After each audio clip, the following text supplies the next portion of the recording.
शिवणे उत्तमनगरमधील काही भागात उंदीर आणि घुशींचा मोठ्या प्रमाणात प्रादुर्भाव झालाय।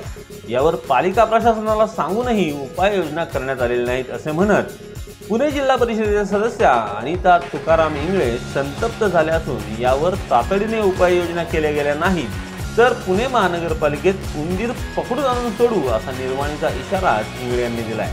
बघा काय म्हणत आहेत या भागातील रहिवासी आणि अनिता इंगळे।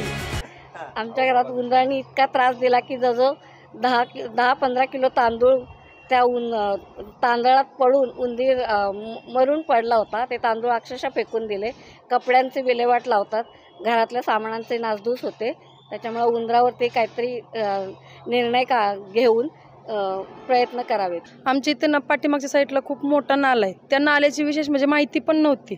आम्ही ताईंना सांगितलं ना तर ताईंनी तो साफ करून दिला, पण उंदरांनी एवढा त्रास दिलाय ना की खिडक्यांचे सगळे स्लायडिंग कुरतडायला चालू केलेत, कपडे ठेवण आहेत। परवा तर फर्स्ट फ्लोअरला काकांच्या हाताला चावला उंदीर, म्हणजे एवढा त्रास त्या उंदरांनी दिलेला आहे। घरामध्ये मुलं संध्याकाळी थांबायला घाबरायला लागलेत, सगळे घरात थांबू शकत नाहीत ना जॉबवाले हे, त्यामुळे त्याचा काहीतरी निर्णय लावा असं आमची अपेक्षा आहे सगळ्या जनतेची। आपली जी स्नेहा विहार सोसायटी आहे दांगड पाटील नगरमध्ये, तर तिथं मागच्या बाजूला नाला वाहतो आणि त्या नाल्यात प्रचंड प्रमाणात उंदीर आहेत। उंदीर आणि घुशीचा प्रादुर्भाव झालेला आहे आणि त्यांचा इतका सुळसुळाट झाला आहे की फ्लॅट धारकांचे दरवाजेसुद्धा घुशींनी उंदरांनी कुरतडलेले आहेत। कपाटातली कपडे असतील, वायर असतील, सतत त्यांना खर्चात पाडतायत।